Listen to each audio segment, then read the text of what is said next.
It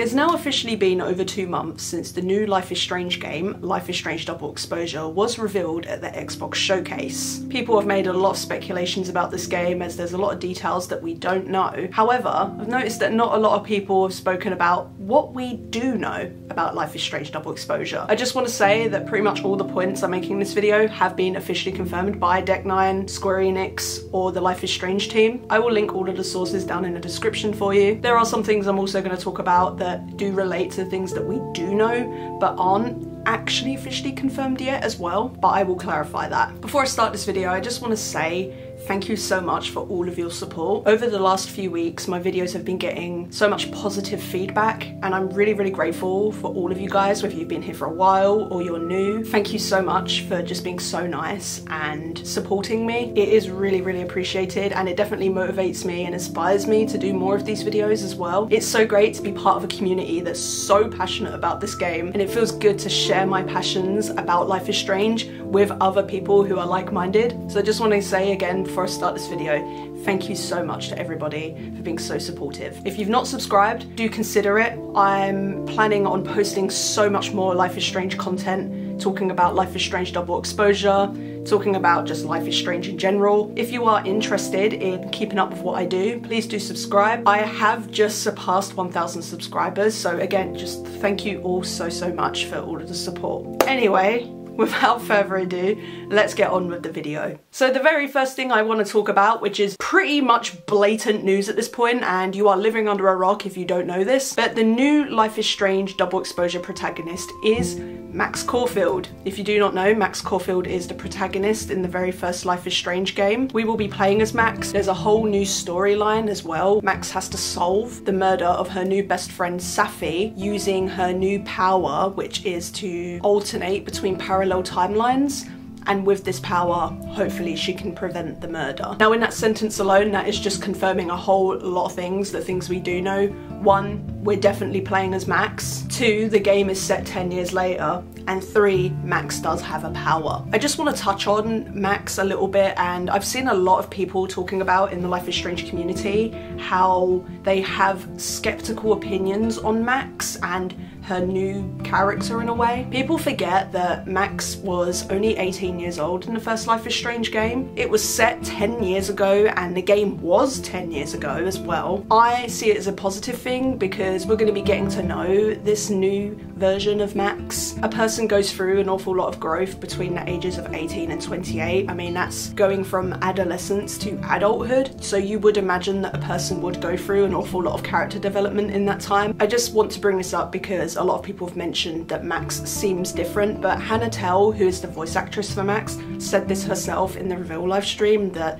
she felt like she had to voice Max slightly different to how she voiced her in the first Life is Strange, because Max has grown up and she's gone through a lot in that time, not just the events that happened in the final game, but a person goes through a lot of personal development in that time, so they're not going to be the exact same person they were from 18 to 28, I would imagine not. I think people forget to consider that, so I see it as a positive thing, and I'm really excited to learn this new Max, this older version of Max, and who she is, because yes, she probably has not changed a whole lot, but there are going to be things that are different about her in this game from the first one, of course. And I'm really excited to learn about this new Max and to get to know her through playing the game. The next thing that has been 100% confirmed is that this new Life is Strange game takes place in Vermont at Caledon University, where Max is currently working as a member of the faculty. I went to the talk with Hannah Tell that occurred last Wednesday on, oh god, what date was it? On the 7th of August.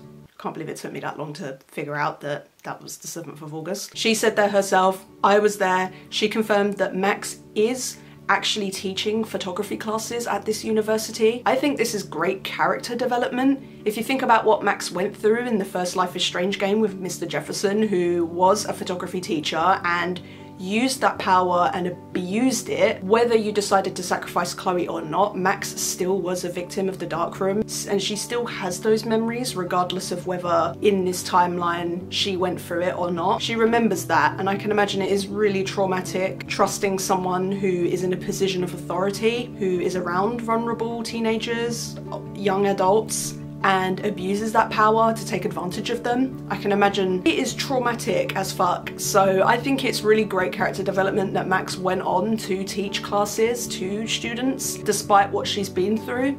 It'll be really interesting to see this side of Max, to see her interact with these younger people and how she teaches these classes. Because in the first Life is Strange, Max is very introverted and within herself, whereas Max in Double Exposure, of course it being 10 years later, seems a lot more confident in herself, in her body language, the way she speaks. So it'll be really interesting to see Max do this, and hopefully, I would imagine, we do get to see cutscenes of Max teaching these classes. This leads me on to my next point, which yes, Max is still a photographer, and it appears that she did go on to be successful in this craft. It wasn't just a hobby, she's managed to turn it into a job, into a profession, and through little gameplay snippets that Deck 9 have dropped over the last couple weeks, Max still walks around with the camera, still takes photos of things, still very much has an eye for photography. So it's good to see that she almost didn't grow out of that, and it's a passion that has stuck with her pretty much her entire life. Going back to Max's powers, if you've watched the full reveal live stream, there's 2 Deck 9 employees who just talk about the game a little bit more and answer some questions. One of the questions was, does Max still have a rewind power? In which they answered that she does not use this rewind power anymore and can't due to trauma. This would make a lot of sense. Again, regardless of what choice you went with at the end of Life is Strange 1, both is very traumatic. Due to your power, do you save your best friend but sacrifice an entire town? Or do you save a town and let your friend die and watch her die, knowing that you could have potentially done something, but if you were to do something, it would be in the expense of like hundreds and thousands of lives? So yeah, that is pretty traumatic, and through this power she saw some very traumatizing things, not just alternate timelines but nightmares as well. They can stick with you for years and cause trauma and PTSD. So I can imagine that regardless of which ending you went with at the end of Life is Strange 1, it is implied that Max did not use her power anymore and has probably lost the ability to do that power now because it's been so long since she last used it. But she does have a new power to be able to travel to parallel timelines. And this is the power that's going to be used to aid Max in solving Safi's murder and hopefully preventing it. The Deck 9 employees in the reveal live stream described it as, it's literally the click of a button. Same with the rewind power, and with a click of a button Max can just literally shift. You will be able to just step into a parallel timeline just like that. There will also be sweet spots in certain areas of the game which probably triggers a cutscene or triggers some important information, relevant information to the story and the mystery. So it's going to be really interesting to see how Deck 9 have played this one out. I think it's definitely a risky move, them kind of writing off the rewind power and now changing it to another power, but again, Max was able to kind of go into parallel timelines in a way. In the first Life is Strange game, with being able to look at photos and be able to travel back to that time. I know it's not exactly the same thing, but it's similar. Though Max cannot rewind anymore, whether she is able to still travel back to a time a photo was taken just by focusing on it, that has not been made clear whether she can still do that or not. It was just stated that she is no longer able to just rewind time anymore. Now, I have mentioned a few times already about Life is Strange 1 and the 2 endings. In the reveal live stream, the Deck 9 employees said that Life is Strange Double Exposure does honour whichever ending you chose in Life is Strange 1, although there has not been much evidence to support that in the gameplay we've been shown so far, with meaning that if you chose to sacrifice Arcadia Bay, we've had no show of Chloe whatsoever. She's not appeared in any trailers, she's not appeared in any gameplays that we've been shown, no like teasers, nothing like that, like no trace of Chloe whatsoever. We've had little photos of her in places and that's literally it. No texts, no phone calls, nothing. But I genuinely do think that this is on purpose. Again, when I went to Hannah Tell's talk last week, she did discuss the Life is Strange games, of course, and she spoke a lot about Double Exposure, but she did not mention Chloe at all. She mentioned Chloe briefly in the case of her involvement in obviously the previous Life is Strange games, because Chloe is a big part of Max's story, but she did not say anything about Chloe's involvement with double exposure, and I said in that video that it is very obvious to me that she's under an NDA, so she is not going to say anything, and Square Enix and Deck 9 are deliberately not saying anything. I think Chloe's involvement is literally a secret, and it's a way to reel more people in. It's a marketing technique. They're using it for marketing. They're using the whole, is Chloe a live thing? It's marketing, word of mouth, it causes speculation. More sales for the game. Marketing. Marketing at our expense, just playing with our heart and feelings. They said that double exposure is a game that stands on its own, but were also saying that it does honour either or either Life is Strange 1 ending, which to me doesn't really make a whole lot of sense. But then in the same breath, I'm like, pretty much every single Life is Strange game does stand on its own. You can play any Life is Strange game at any time without needing to play the others. And they're saying that this is the same case with double exposure. A lot of people could argue that are like, well, no, you need to play Life is Strange 1 or Before the Storm to play the either or other, but again, I don't believe in that. If you've never played any Life is Strange game before and you choose to play Before the Storm as your first Life is Strange game, in the game, through journal entries and dialogue, it gives you all the context you need. Of course, there are little things, little bits of lore that you do miss out on and kind of goes over your head if you've not played the previous games. So playing the previous games gives you context to that lore and references, and it's the same with the other Life is Strange games as well. With Life is Strange 2, obviously in episode 5, you get to meet David, who is Chloe's stepdad, should I say stepdouche. If you chose to sacrifice Arcadia Bay, or if you chose to sacrifice Chloe, either way, David does survive and Chloe is mentioned. Or if you chose to sacrifice Arcadia Bay, there is a picture of Max and Chloe in David's trailer. And if you haven't played any previous Life is Strange games and you've played Life is Strange 2 before, you wouldn't understand the lore and context behind why that is so important. Whereas if you have played the previous games, it's a nice little reference. And again, I think it applies to all of the Life is Strange games. You don't have to play any or others to play one for the first time.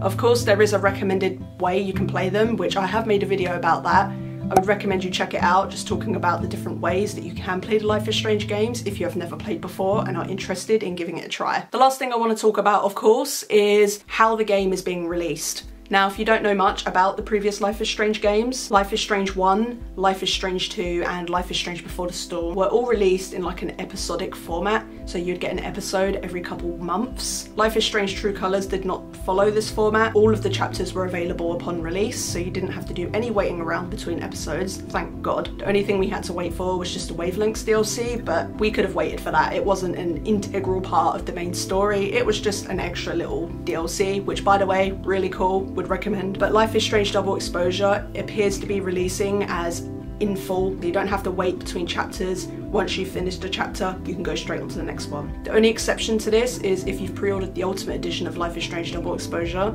you do get 2 weeks early access for the first chapter of the game, and then you have to wait until the release date of Life is Strange Double Exposure, which I think is the 28th or 29th of October. Then the rest of the chapters are available to play. Still think that's a really controversial decision on Deck 9's part, and I still disagree with the whole early access thing, but I'm not a game dev, so there's got to be a bigger reason behind it. Again, marketing. That's pretty much all I've got to say for this video. There are probably hundreds of points that I'm missing out on, so if there is anything I have missed, please do put them down in the comments. Things that we already know for certain about Life is Strange Double Exposure. If you enjoyed this video, please do consider giving it a like and subscribe if you are interested. Again, as I said at the beginning of this video, I make loads of Life is Strange content and I plan on doing so much more. And actually at the moment, I am streaming myself playing through the first Life is Strange game again. I've not played the first Life is Strange game in like 2 years, so it feels really good to be re-experiencing the game. So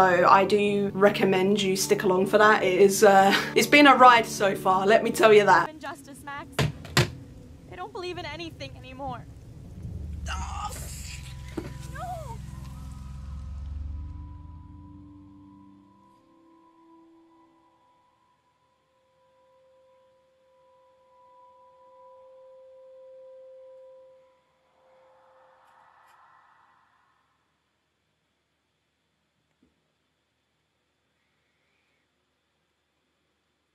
Fuck! Thank you so much for watching this video, and I hope to catch you all in the next one. Goodbye and take care.